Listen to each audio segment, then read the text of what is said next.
G T ದೇವೇಗೌಡರಿಗೆ ಚಾಮುಂಡೇಶ್ವರಿಗೆ ಕ್ಷೇತ್ರಕ್ಕೆ ಎಷ್ಟು ಅನುದಾನ ಬಂದಿದೆ ಅಂತ ಅವ್ರ ಕಡೆನೇ ಲೆಕ್ಕ ಹಾಕ್ಸಿ ನೀವು. ಅದೇ ರೀತಿ ಹುಣಸೂರು ಕ್ಷೇತ್ರಕ್ಕೂ ಕೂಡ ಎಷ್ಟು ಅನುದಾನ ಕೊಟ್ಟಿದ್ದಾರೆ ಅಂದರೆ 2 ವರ್ಷದಿಂದ ಏನೂ ಮಾಡೇ ಇಲ್ಲ ಅಂತ ಅವ್ರು ಹೇಳ್ತಾರಲ್ಲ. ನಮಗೂ 5 ವರ್ಷನ ಬಿ ಜೆ ಪಿ ಸರ್ಕಾರ ಇತ್ತು, ನಾನು ಕಾಂಗ್ರೆಸ್ನಲ್ಲಿ ಶಾಸಕನಿದ್ದೆ. ಆಗ ನಾವು ಅನುದಾನ ತಂದು ಕೆಲಸ ಕಾರ್ಯಗಳು ಮಾಡಲಿಲ್ವಾ? ಕೆಲಸ ಕಾರ್ಯಗಳು ಮಾಡಿದ್ದಕ್ಕೆ ನನಗೆ 2ನೇ ಬಾರಿ ತಾಲೂಕಲ್ಲಿ ಅವಕಾಶ ಸಿಕ್ಕಿರ್ತಕ್ಕಂಥದ್ದು.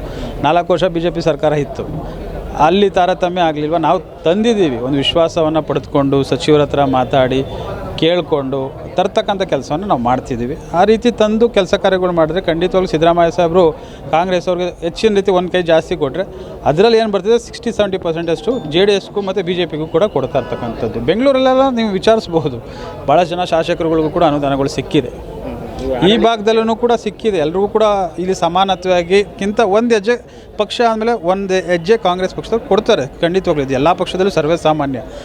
ಅದೇ ರೀತಿ 1% ಕಡಿಮೆ 2% ಕಡಿಮೆ ಆಗ್ಬೋದು ಅನುದಾನಗಳು ಬೇರೆ